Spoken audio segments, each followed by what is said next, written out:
Bom dia, irmãos. Que a graça e a paz estejam com vocês. Vamos abrir nossas Bíblias lá na Epístola de 1 João, capítulo 4.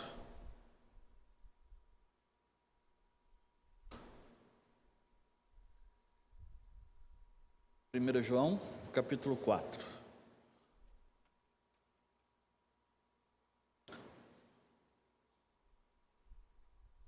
Nós vamos ler do verso 7 ao verso 12. 1 João, capítulo 4, de 7 a 12. Diz assim: Amados, amemo-nos uns aos outros, porque o amor procede de Deus, e todo aquele que ama é nascido de Deus e conhece a Deus. Aquele que não ama não conhece a Deus, pois Deus é amor. Nisso se manifestou o amor de Deus em nós, em haver Deus enviado o seu Filho unigênito ao mundo, para que vivamos por meio dele.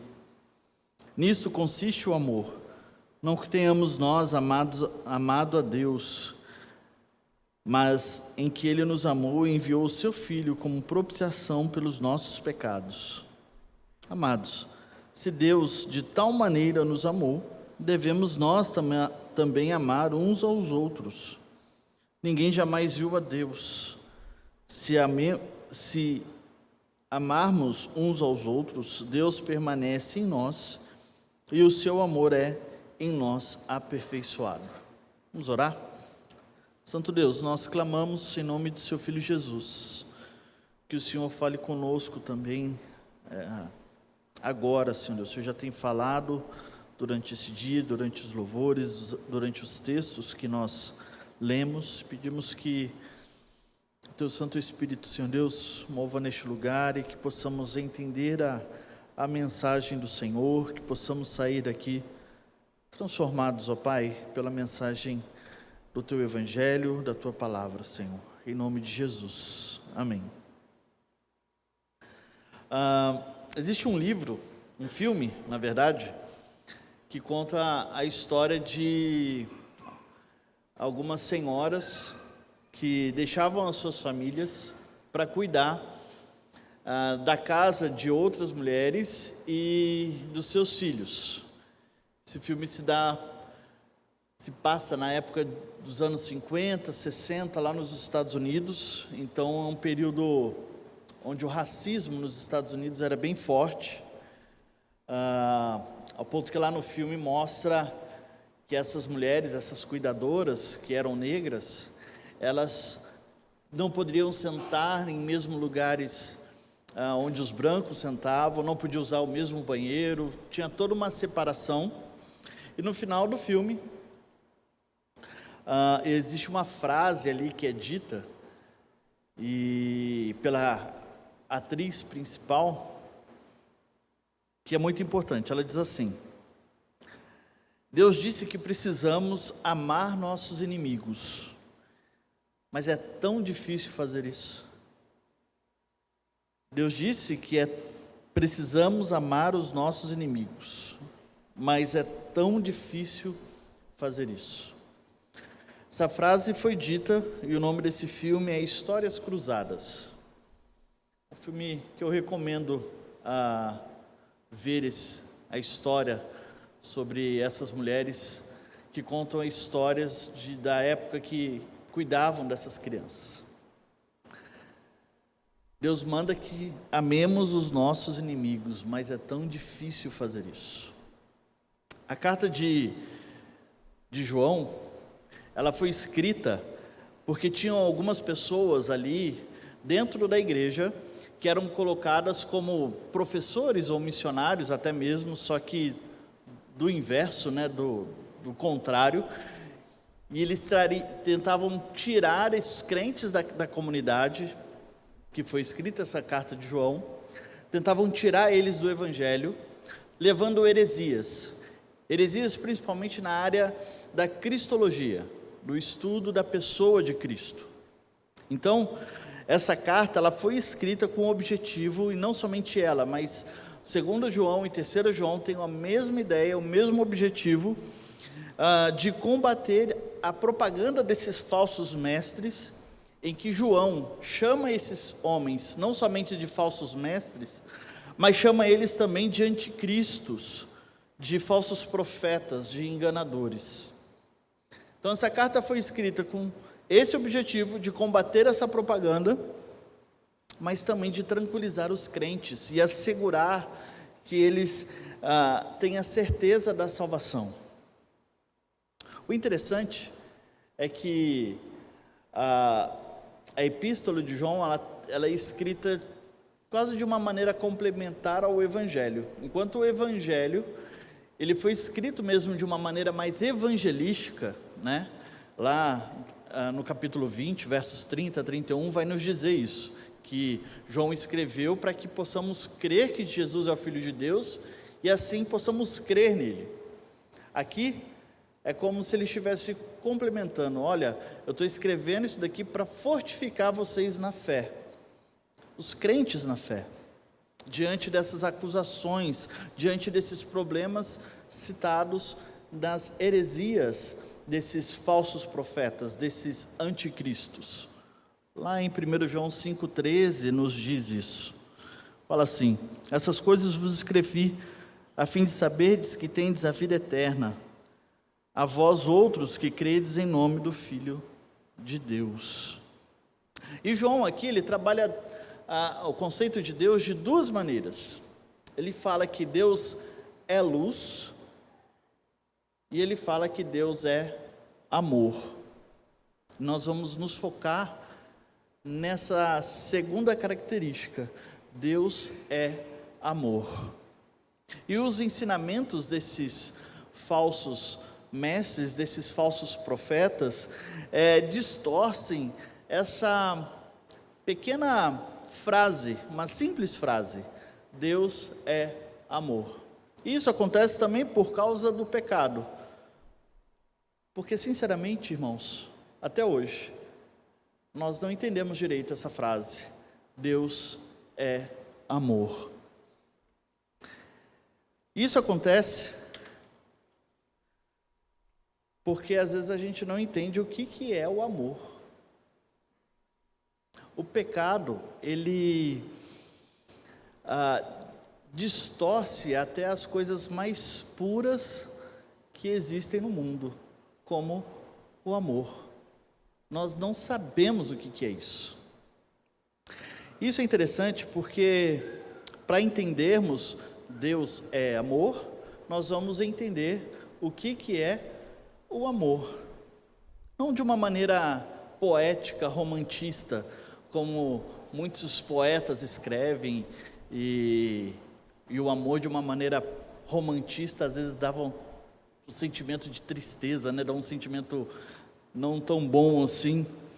E também não de uma maneira filosófica, existencialista, que diz que o amor é um sorriso de uma criança, um olhar de esperança. Não dessa maneira. Mas nós vamos entender o amor de uma maneira bíblica, de uma maneira que o texto bíblico nos diz. Mas para isso, irmãos, nós precisamos entender, primeiramente, o que não é o amor. Antes de entender o que é o amor, nós vamos entender o que não é o amor. Então, o amor, ele não é um Deus. Por mais que muitos possam pensar que é, ou pintam que é na nossa cultura, mas o amor não é um Deus. C.S. Lewis, um dos escritores que eu gosto bastante, num dos seus livros chamado Quatro Amores, ele diz assim: o amor torna-se um demônio no momento em que se torna um Deus.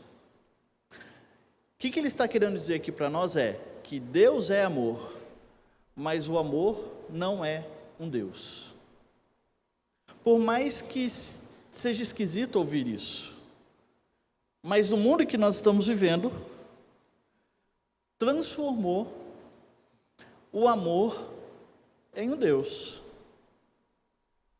Nós ouvimos tanto isso na nossa cultura: ame o próximo, faça os seus desejos. O importante é o amor, para que possamos viver bem.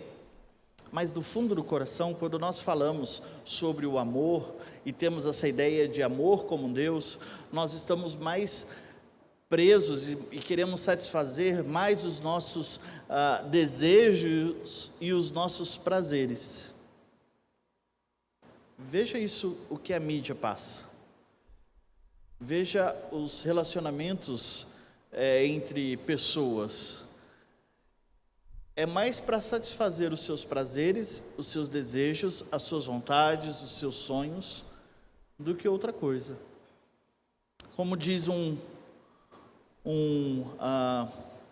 filósofo antigo, nós trabalhamos, nossos relacionamentos não são mais entre eu e tu, eu e você, entre duas pessoas, mas eu e isso, eu e um objeto. Nós usamos as pessoas para satisfazer os nossos desejos, os nossos prazeres, os nossos sonhos, como usamos um objeto. E damos a desculpa que é por amor. Mas, na verdade, o que nós queremos é satisfazer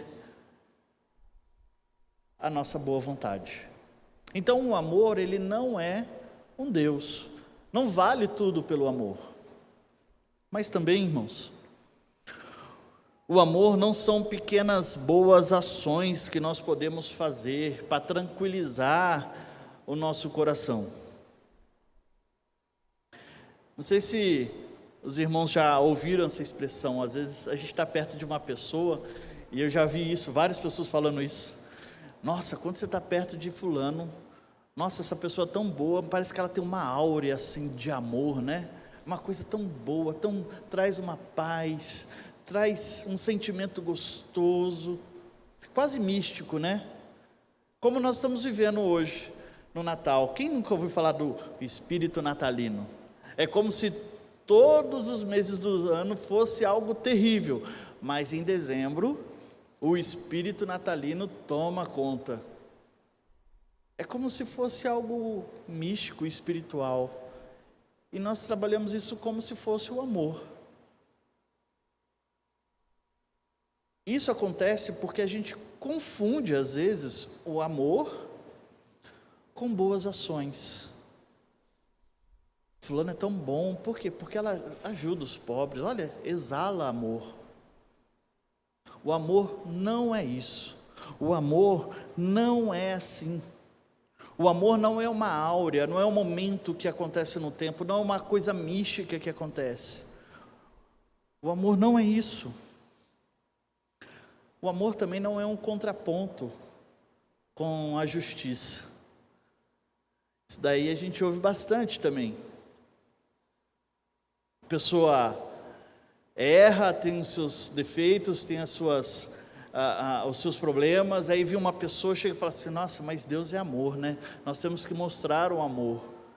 Aí levanta uma pessoa e fala assim: não, mas nós não podemos esquecer que Deus também é justiça. É como se amor e justiça estivessem lutando ali diante de Deus, e isso acontece. Quem vai ganhar ali, se é o amor ou se é a justiça, é de acordo com a afinidade que nós temos com a pessoa. Se essa pessoa é próxima de mim, eu falo: não, o amor vence. Se essa pessoa agiu e eu sou distante dela, não tenho um relacionamento com ela, não, Deus vai tratar com justiça. Então, amor não é um contraponto. As duas características de Deus, amor e justiça, não estão lutando entre si. Pelo contrário, Deus exerce amor e justiça do mesmo tamanho, do mesmo tempo, nas mesmas situações. Elas não estão lutando. Elas são características e essências de Deus, do Deus Trino. Então nós vemos aqui então que não é o amor, não é um Deus, como falou C.S. Lewis, não é algo místico, mas também não é um contraponto com a justiça.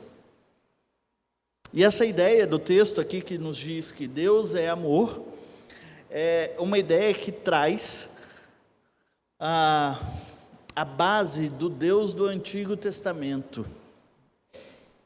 E para entendermos isso, esse Deus é amor com a base do Deus do Antigo Testamento, para nós também, por causa do pecado, é difícil entender. Porque às vezes no subconsciente, nós temos a ideia assim, não, mas o Deus do Antigo Testamento é malvado. Nós estamos vivendo debaixo da época da graça, não debaixo da época da lei. Nós entendemos errado. O que Paulo vai dizer sobre isso? Sobre lei e graça. E fazemos uma distinção entre Deus da lei e Deus da graça. Tempo da lei e tempo da graça. Não porque Paulo escreveu é algo errado, não, porque é bíblico. Mas por causa do nosso entendimento, porque nós interpretamos de uma maneira errada. E como eu falo com jovens, já tenho falado isso há muito tempo, quando Deus fala os 10 mandamentos, lá em Êxodo capítulo 20, ele começa com graça, fala, eu sou o Deus que tirou vocês do Egito, e depois ele traz a lei. Então, para ter a base de Deus é amor, nós precisamos olhar ao Deus do Antigo Testamento, para entender melhor isso. Porque o Deus do Antigo Testamento é um Deus pessoal, ativo e vivo. O Deus do Antigo Testamento é um Deus pessoal, ativo e vivo.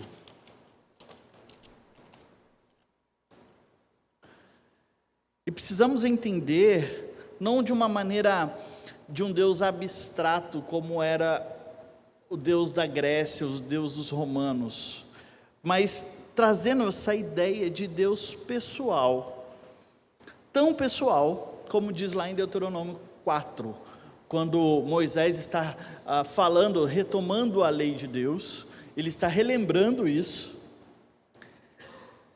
e ele diz assim, olha, se vocês guardarem e cumprirem a lei, Deuteronômio capítulo 4, os povos em volta verão vocês e falam assim, que Deus é tão próximo do seu povo quanto Deus de Israel, porque as suas leis são maravilhosas, são justas, que Deus é um Deus tão próximo, porque nós temos um Deus pessoal, um Deus próximo e um Deus pessoal, que nós podemos nos relacionar com Ele, que caminha com o povo, que está com o povo nos momentos de felicidade, dando bênçãos, mas que está com o povo também nos momentos do deserto, trazendo correções ao povo. Deus é um Deus próximo, é um Deus pessoal, que podemos orar a Ele, que podemos conversar com Ele, falar das nossas amarguras, dos nossos medos, e Ele ouve. Nós temos também um Deus vivo, porque Ele é vida. Deus é vivo, porque Ele é vida.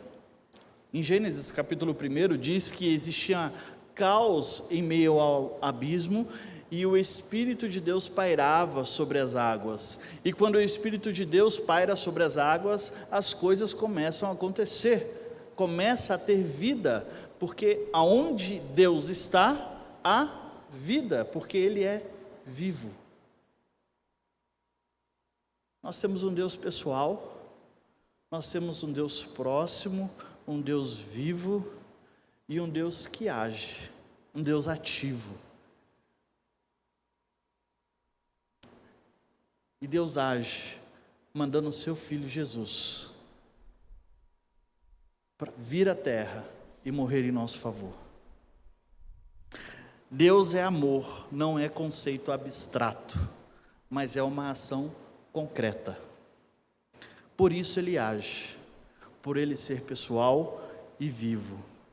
Por isso que Ele se faz carne e mostra o seu amor ativo. Jesus Cristo não é o amor encarnado.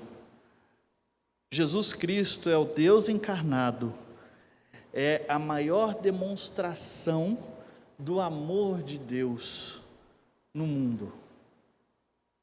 É o Deus ativo, é o Deus vivo, é o Deus próximo, é o Deus que se aproxima de nós, é o Deus que mostra esse amor.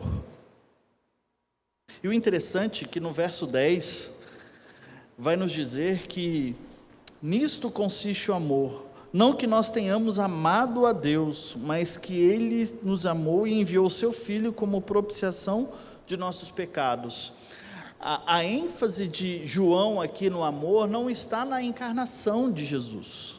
Nós estamos comemorando isso, o nascimento, a encarnação de Deus. Mas a ênfase aqui não está na encarnação, está na expiação.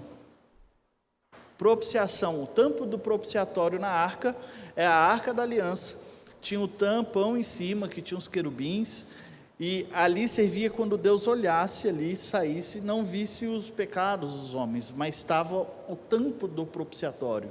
É como se Deus olhasse para nós hoje e não visse os nossos pecados, mas visse Cristo Jesus em nós.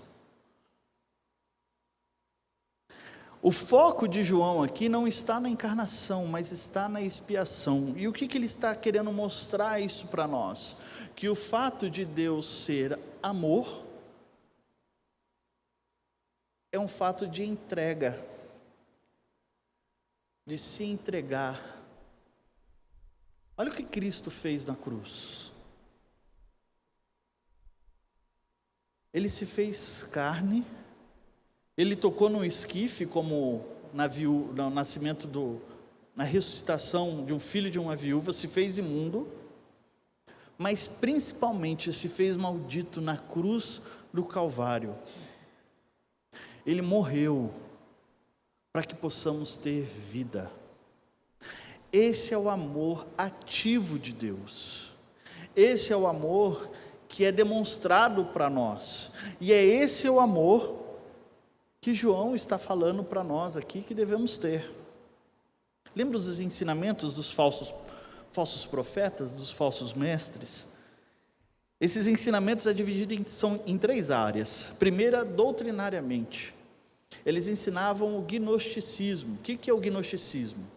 Eles acreditavam, e é muito em voga nos nossos dias o gnosticismo, ele acredita que a carne, o material é mau e o espírito é bom.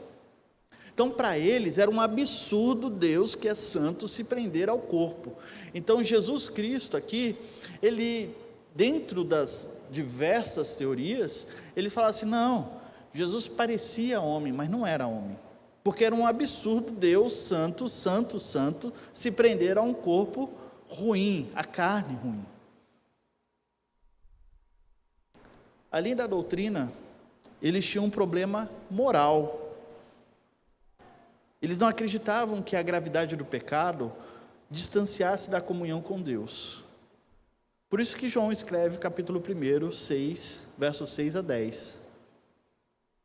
Um texto que nós conhecemos, falamos bastante sobre, nós temos o advogado que está diante de Deus, né?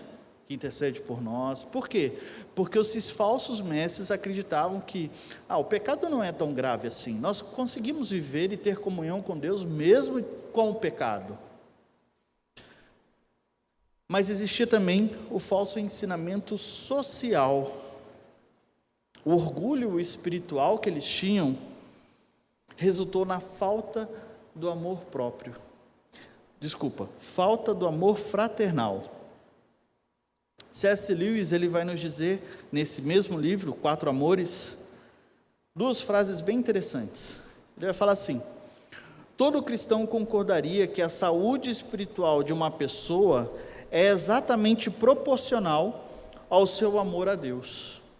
Todo cristão concordaria que a saúde espiritual de uma pessoa é exatamente proporcional ao seu amor a Deus. Então, ele escreve, diante dessa afirmação dele, ele escreve a segunda frase: os amores humanos podem ser imagens gloriosas do amor divino.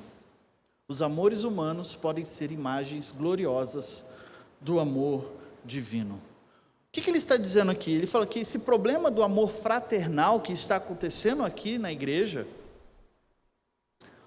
ele é reflexo claro da falta de amor a Deus.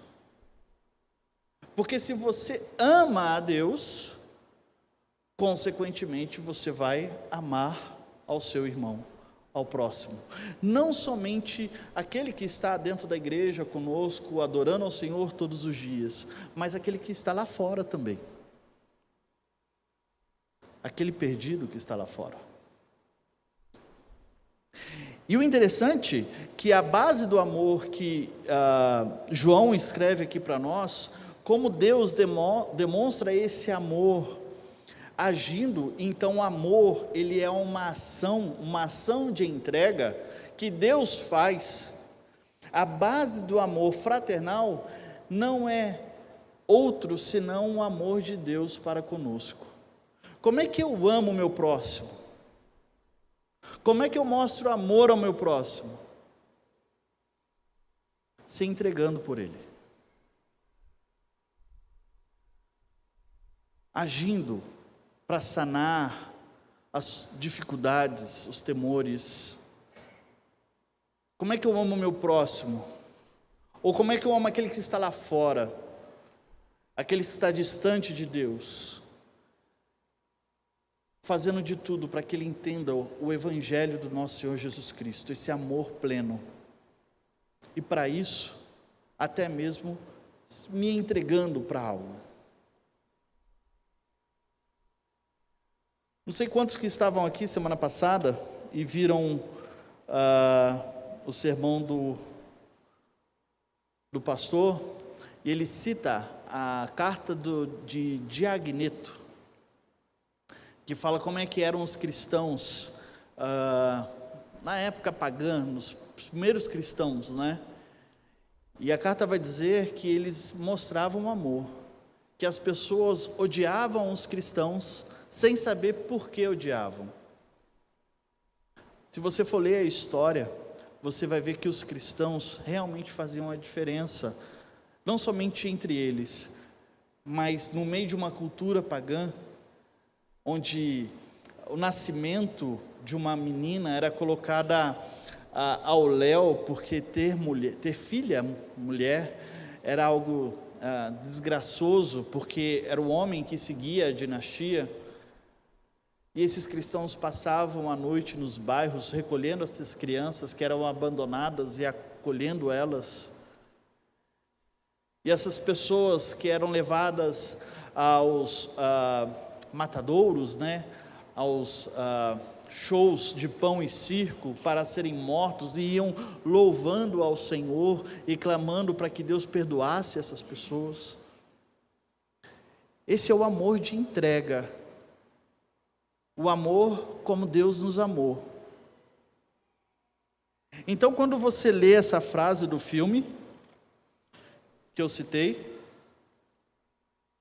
Deus disse que precisamos amar os nossos inimigos, e isso é muito difícil. Eu concordo com ela. Eu concordo com essa frase. Mas eu concordo com essa frase fazendo um adendo com uma frase de um autor também chamado Francis Schaeffer. Ele diz assim: ser cristão não é difícil, ser cristão é impossível. Por isso que precisamos Deus agindo no nosso coração e mudando as nossas mentes. Porque para nós é impossível. Como diz lá em Mateus, não há impossíveis para Deus. Ser cristão é impossível, por isso que nós precisamos de Deus nos capacitando a isso. Amar ao próximo com amor fraternal e amar ao nosso inimigo como se deve amar é impossível. Por isso que precisamos de Deus trabalhando no nosso coração para que possamos demonstrar esse amor. Não é algo que vem de nós, não é algo que surge de nós do nada, mas é algo que vem de Deus, que somente aqueles que amam ao Senhor podem amar realmente como se ama o inimigo. Por isso, irmãos, o meu desejo nesse mês de dezembro e durante todos os anos, não trabalhe como amor e justiça sendo algo contrário, um se debatendo. Não pense que o amor é algo místico, algo que em dezembro as coisas mudam. Não pense que o amor é um Deus. Mas o amor é uma entrega. E Deus é amor porque Ele se entregou. Então, deixo para os irmãos o verso 12. Ninguém jamais viu a Deus. Se amarmos uns aos outros, Deus permanece em nós, e o seu amor é em nós aperfeiçoados. Amemos uns aos outros, com um amor de entrega, se entregando pelo próximo. Deus os abençoe.